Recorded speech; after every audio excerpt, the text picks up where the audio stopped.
Hi, my name is Kevin McDonald, and I'm declaring my independence. Independence from what? Why, negative thoughts and energy, of course. Chief among them, hate, division, and fear. You see, I know that we're all one, and together we can solve any problem, save our planet and each other. Please, join me as we come together as one and choose a better way to be. So now, let's begin with my independence report.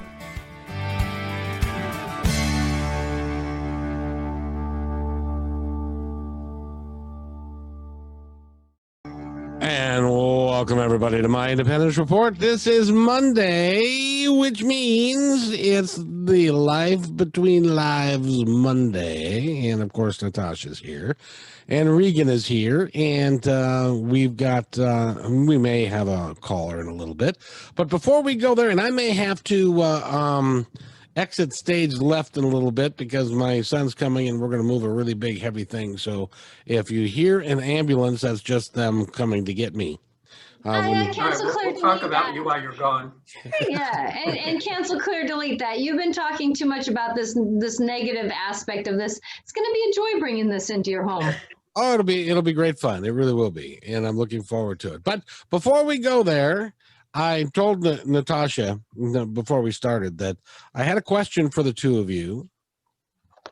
And this question, all it's going to require me to do is, well, first of all, I should set this up correctly. Natasha Venter is a medium. She talks to the other side. She talks to our guides and the folks that surround us. And so she really works with the other side for us to understand what's going on over there. And Regen is a hypnotherapist of note.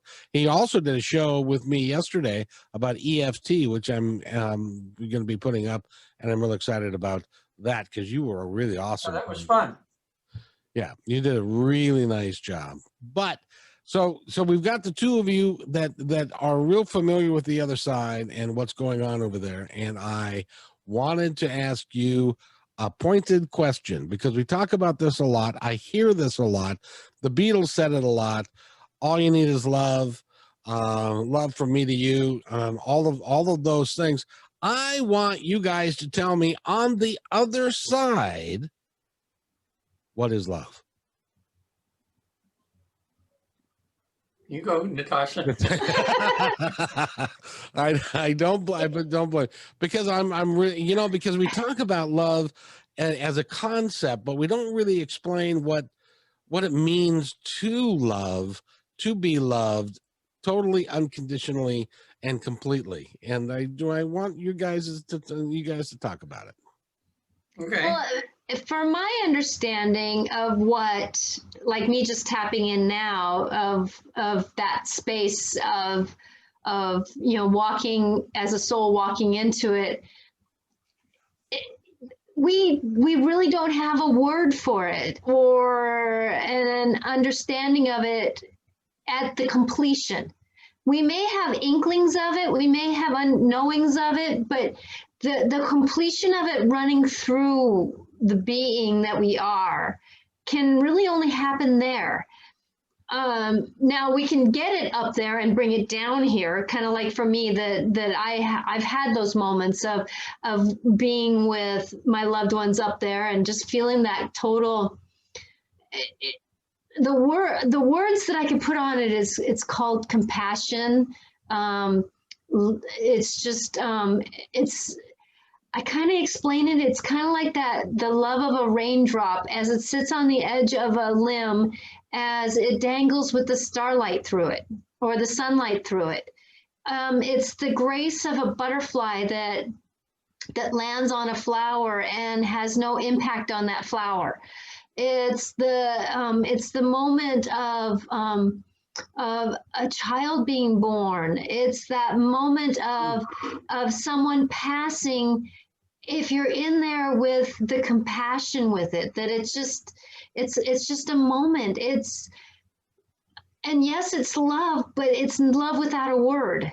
It's a state of being, and there's no right, wrong, in, out. It's just a state of just, like I said, it's a state of maybe just that butterfly landing on a flower and not making any impact. It's beauty inside of every element that contains love and compassion and forgiveness and just it's hard to put words of humanness on it because it's more than what we could ever concept unless we spend a minute in time in there. Okay, Regan, she dodged the Natasha, question beautifully. Now it's your turn to give me a straight up answer. Oh, look, we have a caller. Yes, we do. That's her dog. That's that's a really cool dog. Now you're not going to get out of it. You're going to have to give me your answer, Regan. What is love? There she is. There's Candace. Hello, Candace. How are you today?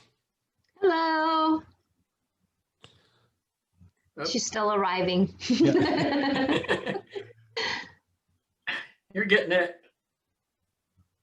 Hit Can you the hear us, unmute. Candace?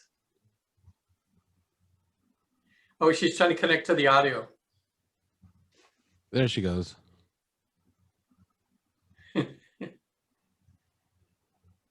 Candace, are you there? Connect. You're on mute, I think. No, she's not, but sometimes the iPhones and stuff or the phones just kind of have a hard time.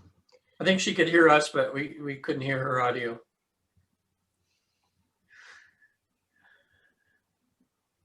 I like the way, Natasha, what you were talking about love. It's Candace also has they have a pet pig, and which is adorable. So I visited her recently, and the pig was wanting to come in just like the dog, so it came in and was playing with the dogs, and it just like a regular pet, like a part of the family. That's real. I've heard real that the small pigs act that way. Yeah, but the love thing, yeah, it. I have to think about that. Just the time when I felt the most love, and I just called it love instinctively, and without thinking about it. And that was the time I had that out of body experience where I was in a place like the background you see, with the yellow and everything, and I was up in the air, and I realized I was out of my body, and I described it to myself later like it felt like buckets of love were being poured over me. So it was like this ecstatic kind of feeling,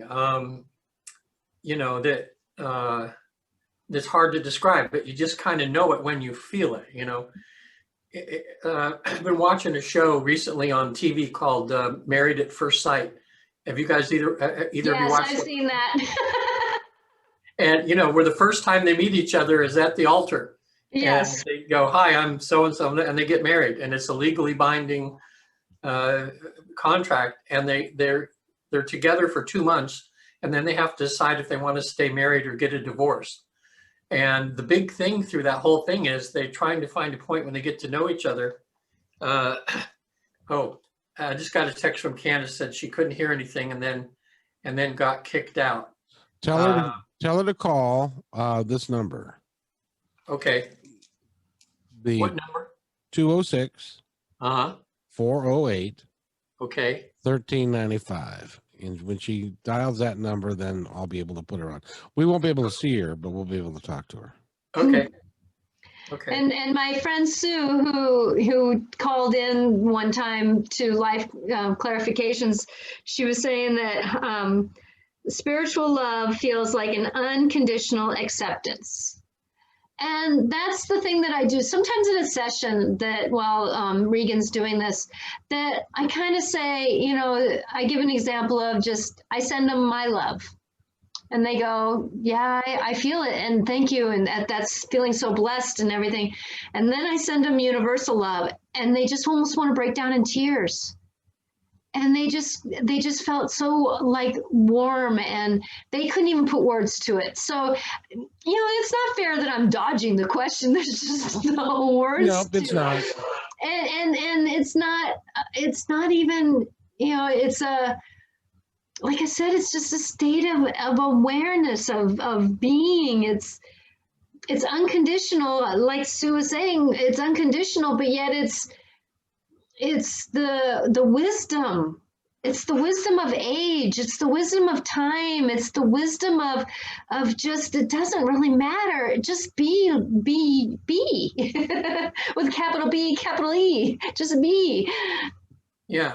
Oh, very, very good. And Candace has now come into the room. And Candace, can you hear us? Yeah. Ah, there you are. See? Uh-oh. Can you hear me? I can hear you now. You're real kind of sketchy. Let me see if I can. Is that better? It seems to be. How about you guys? Yeah, you're fine. Okay, Candace, you're talking to Natasha and Regen. What would you like to talk about? Do you have a question for either of these fine folks? I do. My family has experienced some traumas lately, and we're considering moving out of state. Just so that everyone, I have 2 children, and I think they could use a fresh start, and I know that my husband and I could, but I was wondering if anyone had any insight as to whether they thought that might be a good idea. What state do you want to move to? We're in California right now, and we're talking about moving to Indiana. Oh, don't know much about Indiana. It is weird. I'm originally from there. I have a little bit of family, but I haven't been back there in years. Natasha, would you like to begin? Well, first of all, Candace, what in order for Natasha to work with you, she needs your permission. Yes. Okay, I'm a medium who loves to help, and an intuitive personal awareness coach who loves to help support people through change. And so I just want you to know that you're safe with me, and that I just love to help give guidance. And the first thing I heard when you asked the question was, wait, that this is not exactly the moment to move forward. It doesn't mean that it's not time to do your research. It's not time to make plans, but it's not time to jump. What I'm hearing is that you'll know more information after the first of the year. A lot of us will know that. There's like this big doorway. Right now we're in a full moon, so there's a lot of things that are with an eclipse, so there's a lot that's imploding on us emotionally, physically, and spiritually to help us wake up. Like Regen was saying that he was having some dreams, and I've been having dreams. We were having a lot of things that are working on our subconscious to get us moving. So if I can give you any advice is that those things that are working on you, that are wanting you to shift, ask, why are they here in your life? Because remember, a move won't change what's going on inside the home, but yet a move can help what's going on in the home. So if I can just kind of take a little bit of a microscopic or or just kind of just take a view and see, what is this here to teach me? What am I here to do with this moment of life? And yes, I feel like this move will be good for you, and yet you'll know the time to move, because I'm feeling like there's going to be like stop, go. And so with that, doing that shift, but I feel like it's going to be more like the end of January, at the beginning of February, that you'll know more details. Okay. Yeah, we wanted to get through the holidays anyway for the kids, and weren't thinking about listing the house here until sometime in January, but that sounds kind of the path that I was thinking.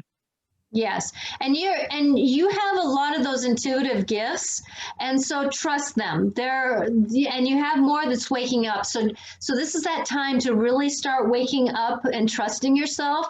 If I could, I would even maybe try, if you couldn't take a trip there, I would try to do something so that you can get in touch with what you're feeling there. Why are you called there? Like take a visual tour of some towns just to kind of get a sense of where you want to be, what you want to do, so that the shift will transition the kids a little bit more easier.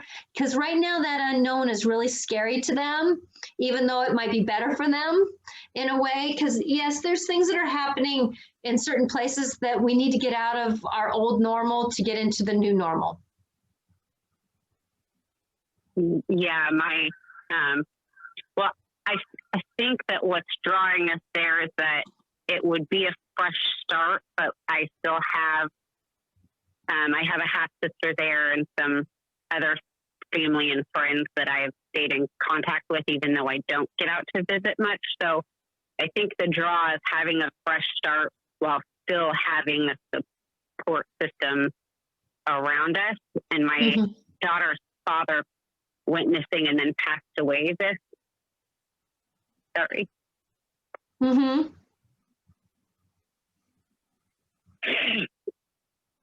My love is with you.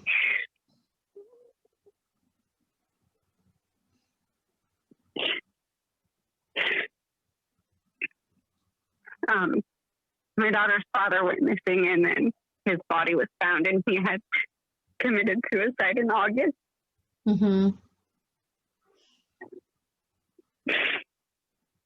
So I just think that maybe giving her a fresh place with people who still love her, but in a new environment would be a good start for her to be able to kind of move forward and not have the physical space where she associates those negative feelings with. Well, and if I can say this lovingly, that as we walk through grief and navigate through, especially that first year, and being younger, she doesn't have the wisdom to navigate that this is something that will pass. And so she's really in it. And that even if she does move, that it might give her the short term of departure from it being in her knowing. But I'm going to say that grief, when we're walking through grief, it has a moment of being there no matter if we want it to be or not. And the best thing for grief is to say, why are you here? Like for me, when I was in grief, sometimes I would get a piece of paper and I would just start scribbling, and I would break pens and pencils because I'd be doing it so hard, just because I needed to get that dark energy out of me. And I was older, so I was able to navigate it a little bit differently. But, it's one of those things, sweetie, that it would be good to transition. And yes, it would be a light and love,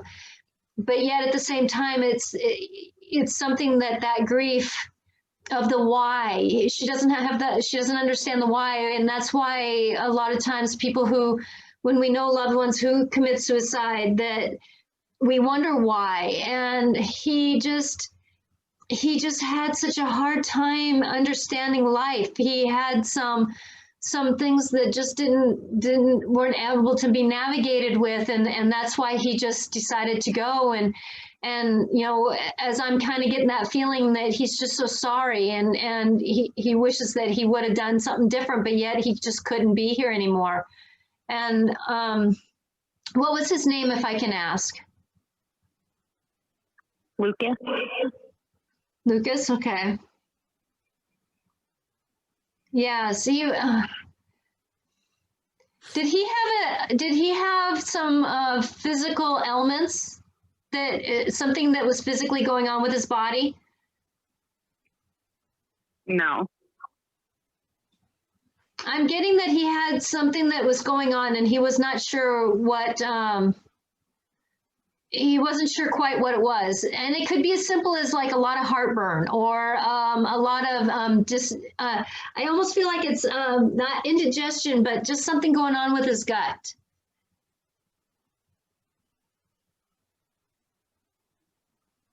Not that I'm aware of. Okay. He seems like I'm getting that he's just really uncomfortable and he just couldn't hold up to the expectations.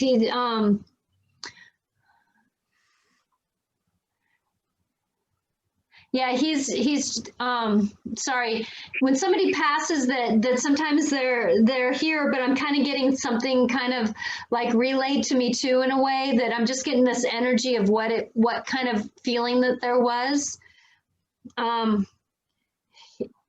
This love that he has for his daughter though is so strong, and that's what kept him here longer than what he than what he could have been, but yet at the same time it wasn't enough to keep him here.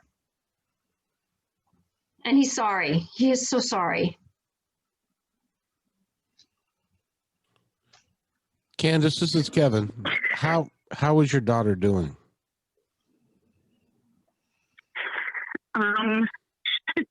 She's like her dad, so she doesn't like to process her feelings. So it comes and goes. She's angry a lot, and we have started a children's workbook that talks about losing a loved one, and then she is supposed to draw pictures and things that go with that, and then discuss that with me so that she kind of has to space her feelings. And it's once a week, and yesterday was the day for that workbook that her therapist recommended. So yesterday was a rough day for both of us, and so today she's been having, I don't know, she doesn't like to really show her emotions, but she has been, her separation anxiety from me is really high, and today has been one of those days. I'm so sorry. How old is she? I feel like she's like preteen, or she's young. She's 9. 9. Yeah, preteen. Yeah, so she's right there where oh man, emotions, hormones and stuff are just starting. And just the whole peak of going through a doorway of being young to a little bit older. That's such a doorway at that age.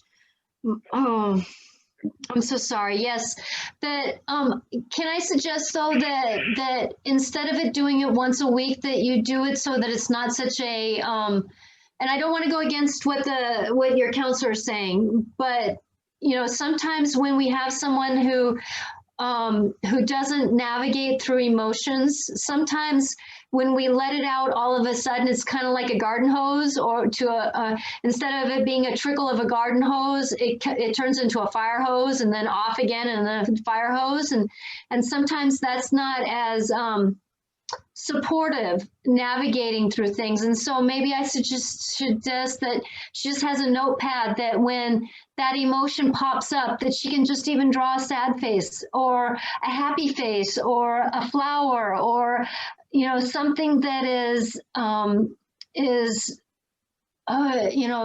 can be supportive through those moments, because grief doesn't have a timeline. Grief doesn't have, and I'm sorry, because I know that so many people go through this, and it's almost like having blinders on and covers over the eyes, because you just can't see beyond the hand.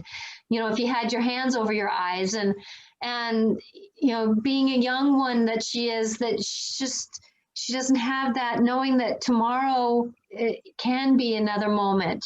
And so if you can just even have something that would be something that she sees that's joyful. Like for me, when I was going through those moments, I would light a candle safely. And I know for children, it's not always safe to do that, but if you can find something that would help her see joy. It could be even a picture of, like I have a picture of doves crossing over a bridge and just looking at it with the sunlight coming down through the bridge. And to me, that just showed inspiration. And I bought that at the time that I was losing my mom and my uncle at the same time, basically. And so with that, finding something that just can bring some joy, and I wouldn't say joy, even just survival, just seeing something that she can find inspiration with, that can give her moments of knowing that this too will get walkable. It won't leave, but it'll get walkable. Okay.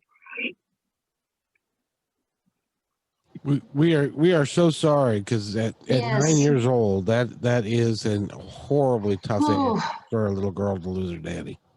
Yeah, Adelina is Yeah. amazing. She's like a little angel too. She has a really open heart. Yeah, and it's hard to get those ripple effects when you have that.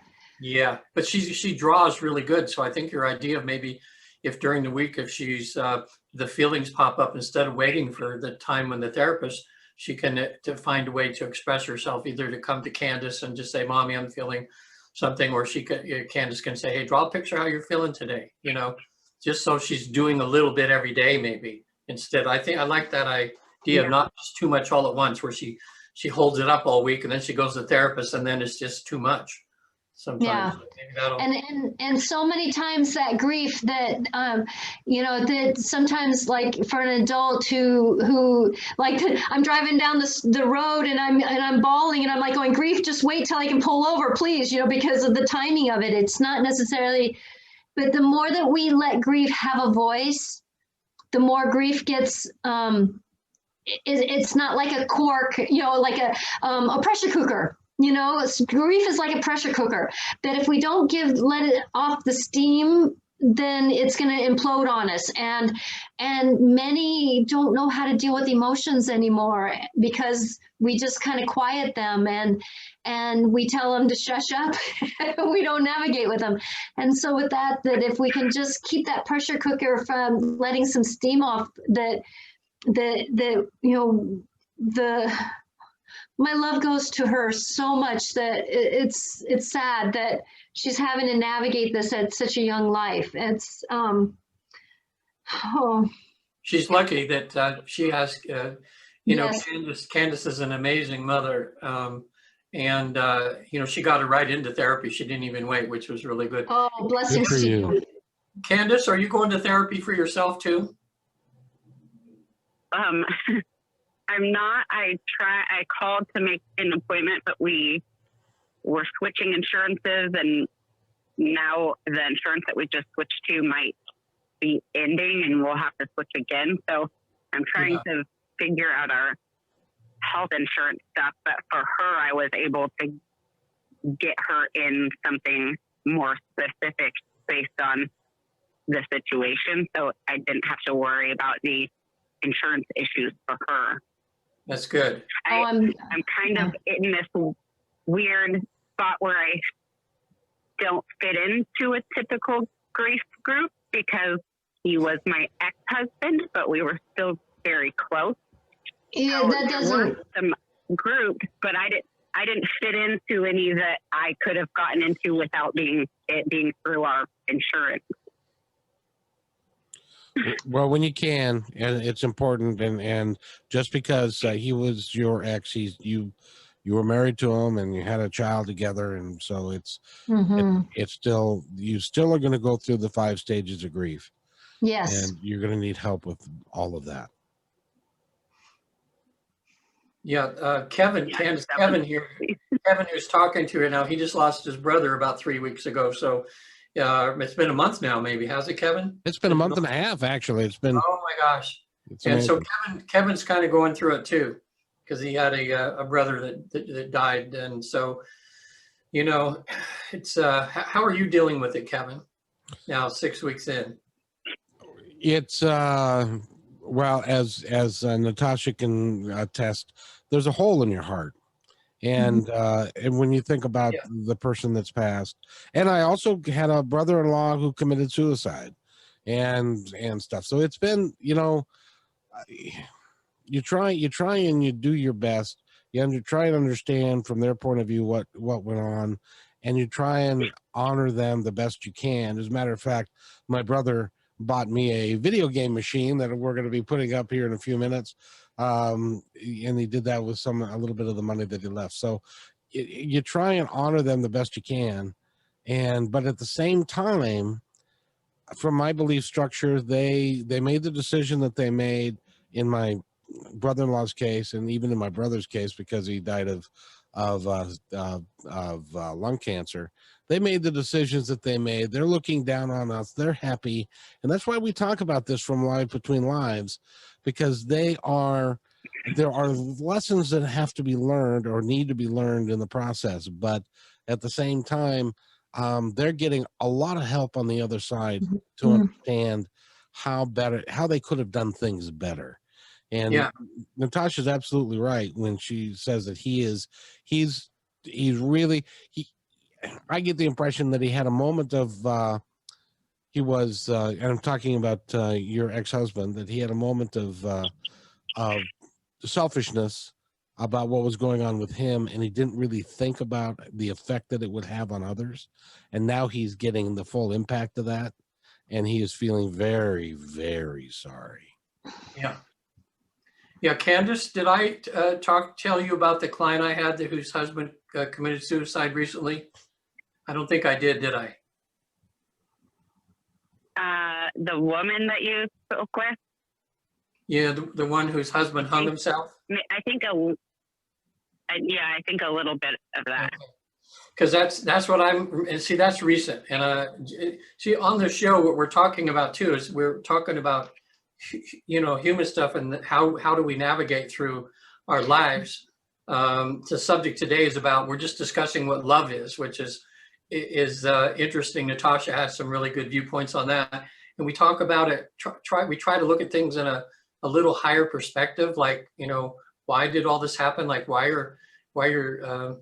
is your family having to go through this right now, and why did he do what he did and everything. But from what we see so far and the cases we've had, like with me, with what I do with when people go to the other side, is when it's suicides and everything like that, the person over there, every one of them is sorry on the other side. They can't believe that they did it. It's like they go, oh God, what was I doing? And there's this lot of remorse and sorrow because they see things more clearly when they get to heaven in a way. But the good thing is that they don't go to hell or anything. They're not, they get like special attention actually from the angels and guides, right, Natasha? Yeah, they get a personal escort of love. Right.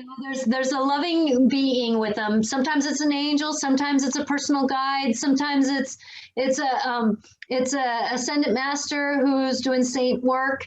It's just that moment of just cuddle of just understanding. But the love that he had, I don't think he could have really spoken the love that he had for his daughter. And that's the one thing that if anything that she could hear right now is that, the love that he has for her doesn't stop just because he's gone. And yet the grief that she has right now, I don't know if she can hear that. But, if you can just, but it's just that recognizing whatever emotion she has, that it needs to be heard. If it's hate, if it's sadness, if it's joy, if it's laughter, because grief can have extreme laughter to extreme crying within just a flip of a coin, and that's okay. That's called grief, and not everybody gives us that chance to do that.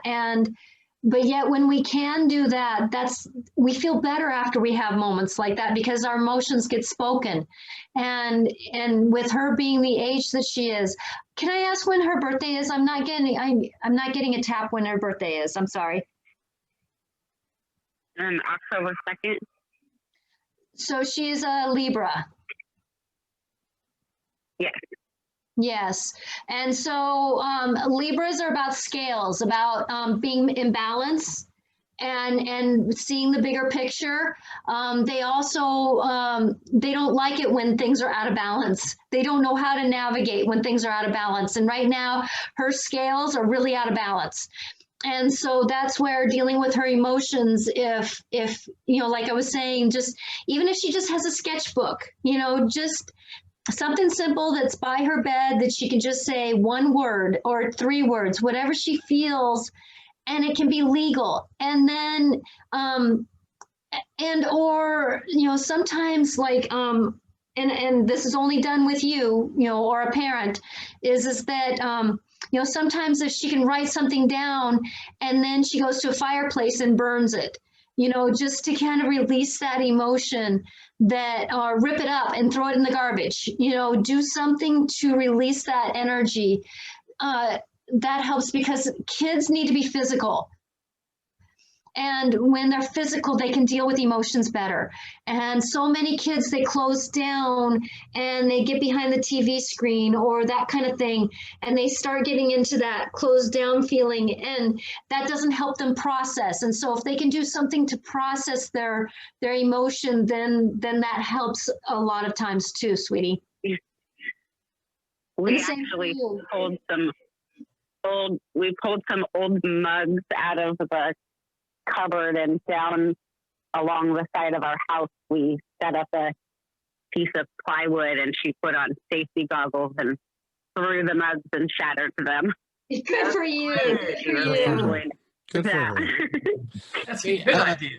Candace, why don't you stay with us? We have another caller, and I want to double check and make sure this caller doesn't have something to talk to you about, but because I don't know yet. But so everybody, hold on to yourself, because we're going to invite another caller in. So stay with us, Candace. Okay. Hello, caller. You're on the air with us. Do you have a comment? Yeah, hi. This is Sue calling. I actually. I have a question for Natasha, but I just wanted to let Candace know that my heart is with her big time. Thank you. Thank you. Yeah. No, very That's good. really, really difficult. It's a hard thing. But Candace, why don't you stay with us for a second? Sue, you got a question for Natasha? Yeah, I was going to say this has to do with family relationships that are kind of strained at the moment. Natasha knows my backstory. Growing up, I had an older brother who molested me for a number of years. And after our parents passed away, they left inheritance that was left us co-owning a property together, me and my 2 brothers, actually. And after doing a lot of healing work, I reached a point where I literally released all attachment to this one brother. Like all the hate was gone, all of the just negative emotions and feelings towards him were gone, except for the fact that I didn't want to have to co-own property with him. So I said, hey, listen, we're going to split up. You take my share of this place, I take your share of this place, and we'll never have to have like shared finances, which actually was an issue. We wouldn't have to have shared anything to do with the properties. And in doing this separation, I basically lost every bit of relationship that I have with that brother and his wife. And my question has to do with their adult children. And I don't know how much I should try to connect with my niece. Her name is Anya, Natasha. So like my brother's got the 2 kids. One of them I have had a talk with because when all this went down, they did not know about their father's past. And my sister-in-law decided to rip the Band-Aid off of everything and tell her whole family, well, her children and her parents, about her husband's past. So the kids are, well, I call them kids, but they're in their late 20s. They're dealing with this incredible shock of learning about their father's past and trying to rectify, you know, any semblance of a relationship with me, their aunt. You know, pretty much they feel like they have to take sides, which is pretty understandable. And I just don't know if I should reach out to my niece at all. Yes. If I should What the- should I? hold on. Natasha got the question. She's going to give you the answer now. Yeah, no, yeah, so that I'm feeling like she would love to hear from you. But what I'm getting, the image that I got was like in a text when you can send a heart that has the ribbon around it. that sometimes simplicity right now is one of the greatest gifts we can give to someone. And so with that, and you know, and right now we're having so much that's boiling up like a volcano, you know, like Regen just had a dream of his car, you know, that what was it, the skeleton, you know, all the parts were gone except for the skeleton or something. Pulled the skin off the car and it was just the skeleton of the car, yeah. So basically that kind of dream is representation of what's going on in our world right now. And that if we can just send kindness, and Sue, and knowing the backstory that I'm not going to go into here, but at the same time, knowing what you've done, she could hear that kind of forgiveness. She could hear that kind of healing that her in her young years could really help her navigate through going forward. And that I feel like that it's just sending quick few words, you know, I'm thinking of you. I'm hoping you're doing well. I'm doing well. I hope you're doing well. You know, just something that just says that things are, that just because of what happened with you and your brother doesn't mean it's your relationship with her. Yeah, and that's what I want to get through to her, because her mother is a person who is extraordinarily controlling, and I just was concerned that her mom was going to try to sort of make her daughter feel like she had to pick, you know, it's either your aunt or your father, not both, kind of thing. Yeah, but what I'm hearing is that if you just do simplicity and kindness, that's not having her have to pick a side. You know, you're going to do something neutral, like I'm thinking about you. Just wanted you to know I'm thinking about you. Just sending love, or you know, just something that's like 3-word texts, or something that wouldn't have any implication of conversation unless she comes and wants to ask questions.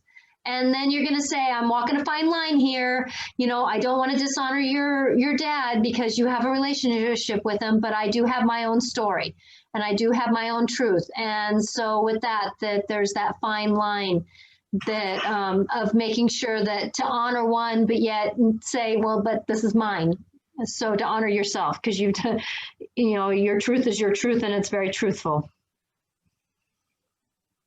You can say that again. Yes.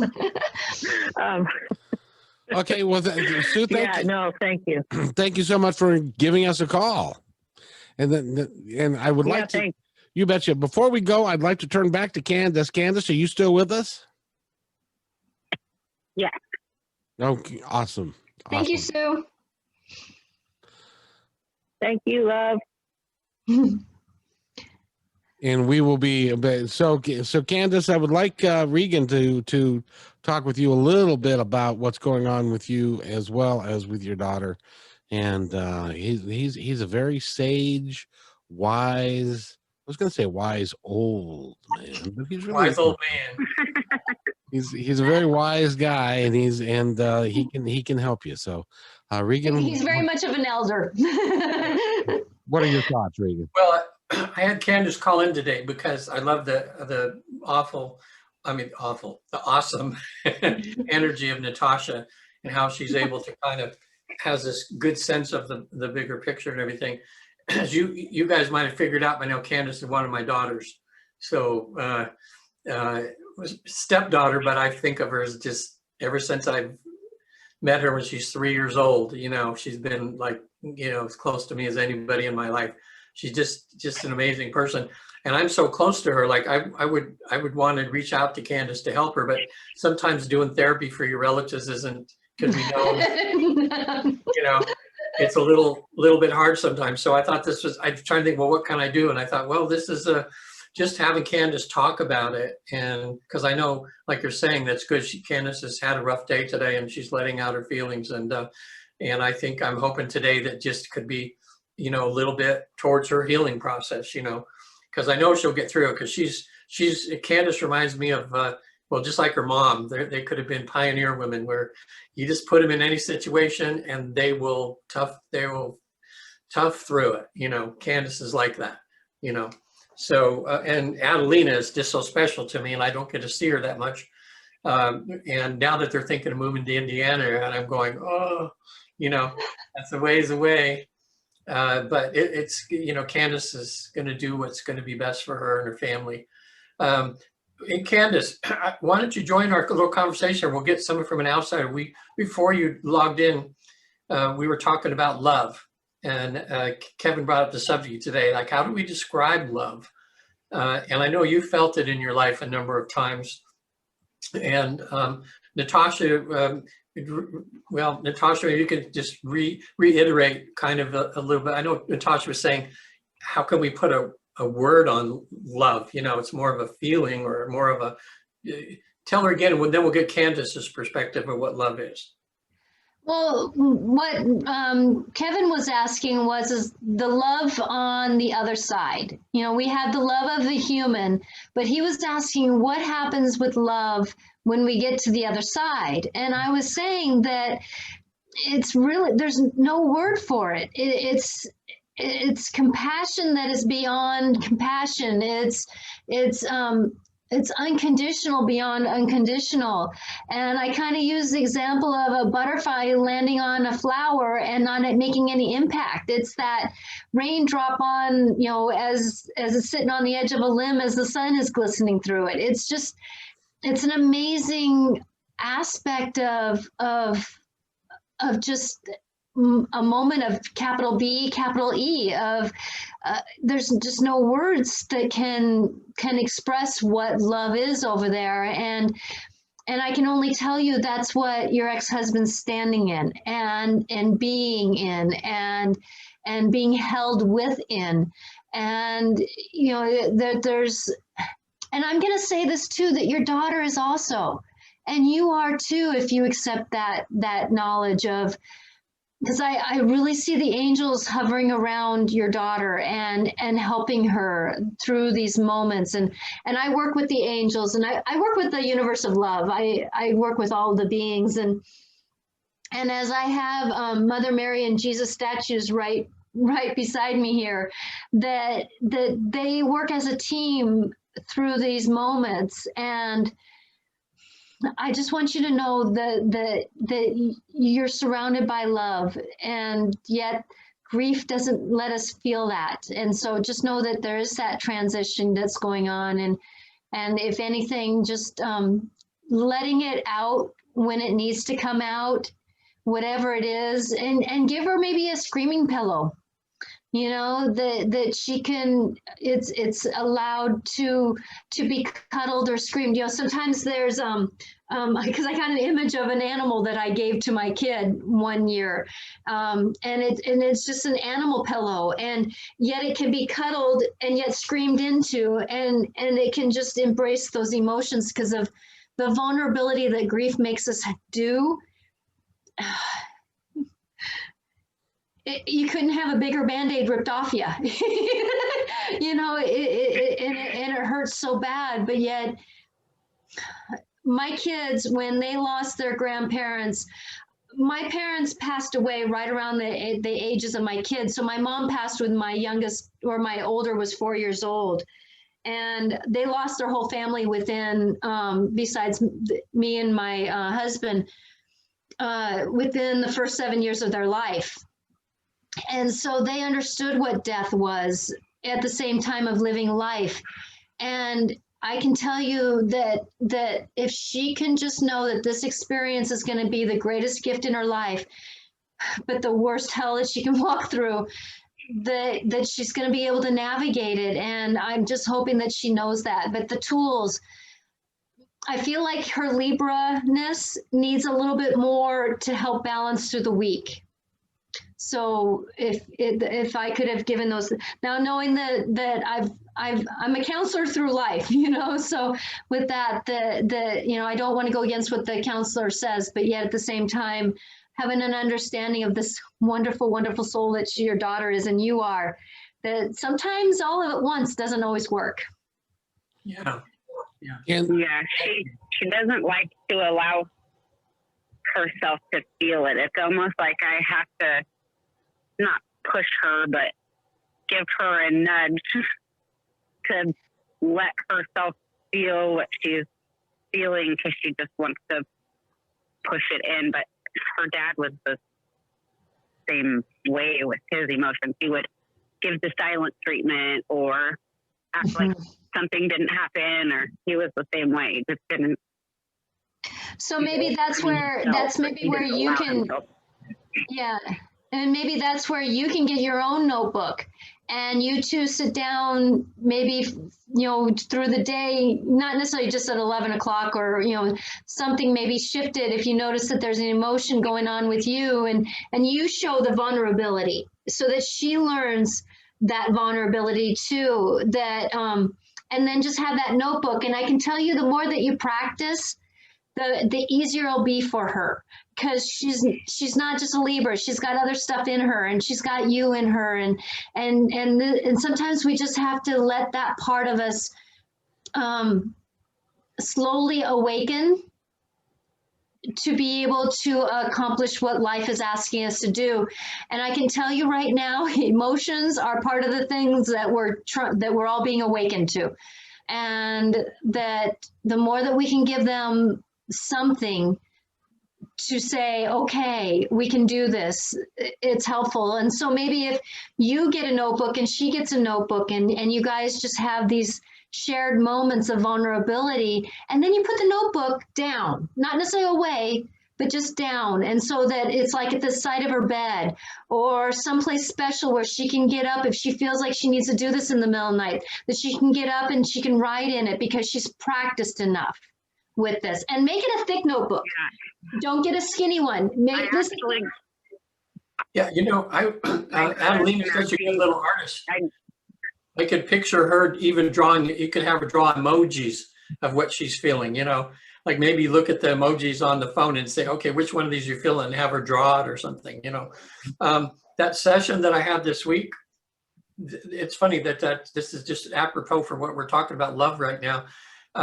When he got to the other side, we got into he went to his past life, and then we got in the space, and you know, this was like a doorway or space where he was just in blackness, and he kept looking around. All of a sudden, some green clouds kind of showed up, and I said, well, float over to the green clouds. So he floats inside one of these green clouds, and then his body started convulsing. I mean, I got a little scared for him because he was just, it was like his back was raising up and he was going, oh, and I didn't know if something was hurting him or what, so I kept watching him. And after about 2 minutes, and then I said, okay, what's going on? Are you okay? And he goes, yes. I said, was something happening that was hurting you? And he goes, no, it was God's love. And what he felt was like, he said it felt like he had his both hands stuck in the sockets of electricity. And he was, his human body was just convulsing like, and he said it was the most wonderful feeling. He said it's love. That's how he explained it. He said you just felt this overwhelming God's love that he had. And that was the biggest experience of the whole Life Between Lives thing we did. He said he never felt anything like it. So it's interesting how it translates from what God gives you to the human body, and how you just know, you know, like I was saying when I was in the out of body thing and I had buckets of love dumped over me. It's just, you just know it's God's love, you know.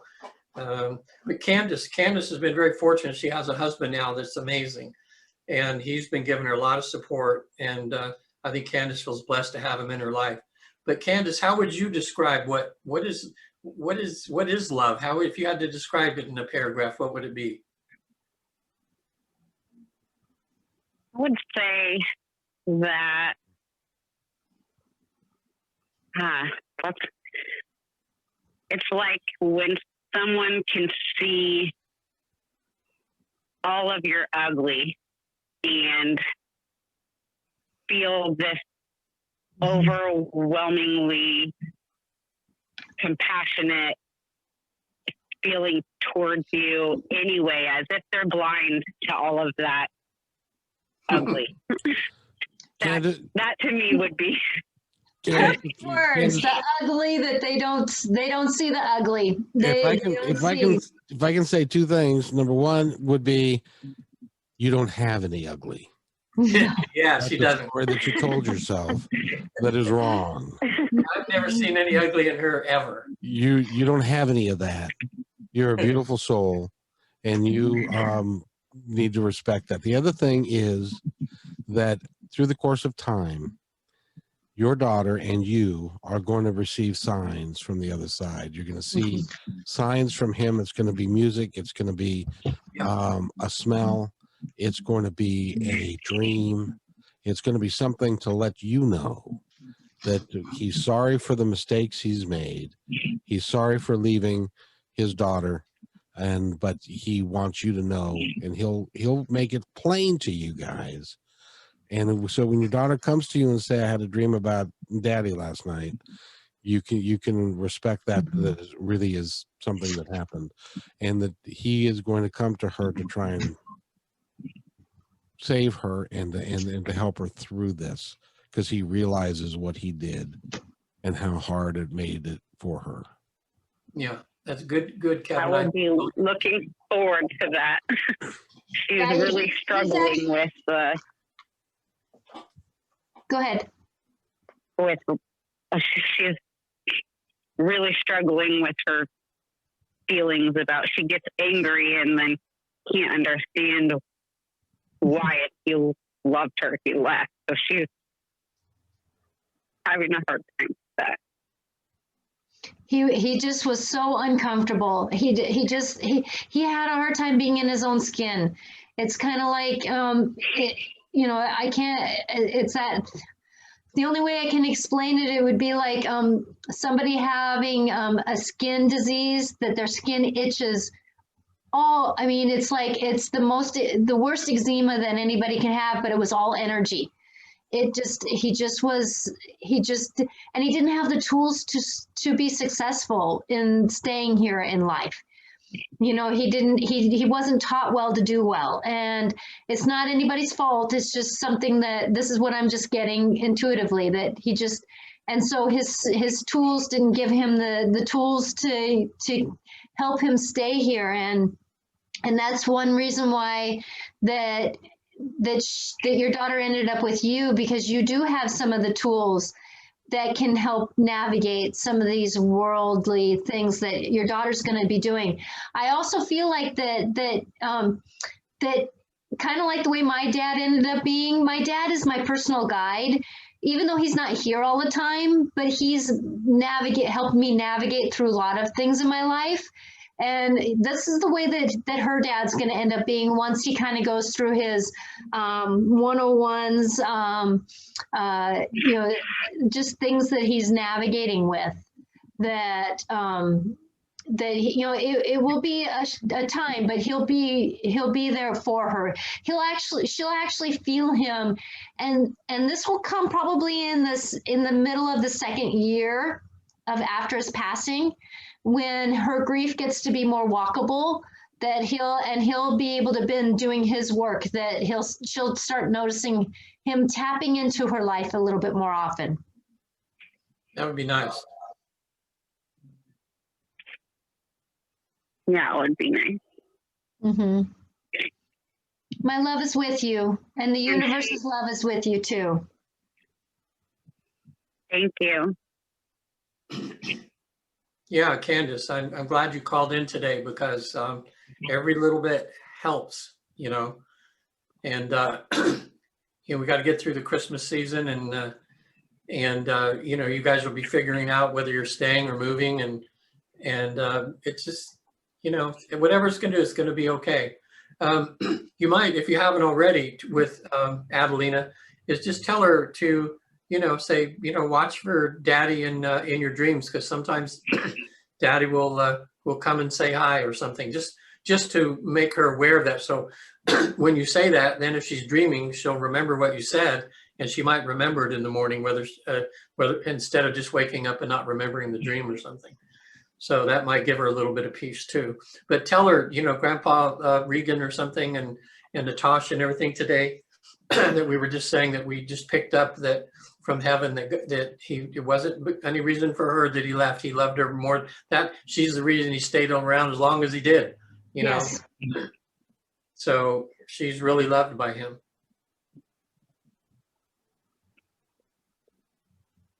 Yeah, that is something I try to reiterate every day, is that she was by far the love of his life. Mm-hmm. But in her grief, it's hard to hear that. Yeah. I keep getting the picture, sweetie, that she needs to keep drawing. That's going to be the key to her awareness, is that that drawing will be her emotional outlet. She may not be able to speak words, but she'll be able to draw her words, her feelings, her emotions. Yeah, Adelina has I just gave her a notebook right before the phone call for her to have to draw in. And we both got matching diaries that I've been using to write letters to him when I'm feeling things, and told her that she could do that in her diary also. So I will sit out on the couch or at the table or something and write in that when she sees the sparkly sequin, so she knows that that's what I'm doing anytime that I have that diary out. So we have been working on all of those things. Candace, it's been a pleasure talking to you tonight. I gotta go. You're welcome to continue on with these guys, but I've got to go move something now. So well, it's 5 o'clock. I guess we could end the show for now. Thank you, Candace, for your trust with us, and thank you, and just know that you have angels. Whatever your belief system is, you have angels, and Mother Mary, and Jesus, and Azrael, who is the angel of passing. I work with Azrael. He's the ultimate timekeeper. He helps walk people over from one world to the next, and he's one of my personal guides. And so with that he stands on this side helping work through a lot of these emotions. And so you've got a team in your house that's helping you. Yeah. And Kevin, can you tell Candace, like, in case she forgets some of the advice that Natasha gave, how will she find you or find this episode? Just to go to YouTube and My Independence Report, or you can go to just Google My Independence Report, and the channel will show up and it'll be there. When will this be posted on there? Okay, thank you. Hopefully, if I don't end up in the hospital in a minute, it'll be posted by tomorrow. Kevin, stop that. Cancel, clear, delete that. Thank you, Candace. I got to go move a big piece of stuff now. Thanks for calling in, Candace. Okay. Thank you. My love is with you. And that was a great call. Thank you, Candace. Thank you, Candace. All right, guys. I gotta go. So we're gonna have to short circuit this. Anything last you'd like to say? Anything? Good. Hey, anybody out there is listening, you can reach me on visittheafterlife.com. And as a lot of you know from watching the show, I help people. I help people visit the other side and come back again. And you could see everything on my website, all the videos of how it's done. Everybody can do it. It's life-changing. And Natasha, how they I'm almost going to tell what your website is, but for some reason I always have a hard time. Like, it's kind of tell it. What's your website? It's angelicclarifications.com. angelicclarifications.com, or you can email me at natasha@angelicclarifications.com. Okay, now you can go, Kevin. Okay, I will kids. be live on Wednesday on mine, Natasha Have Venter. a great day, everybody, and we'll see you soon. See you guys. Bye, thank you. Take care. See you, Natasha. Bye. Bye-bye. Good luck. And your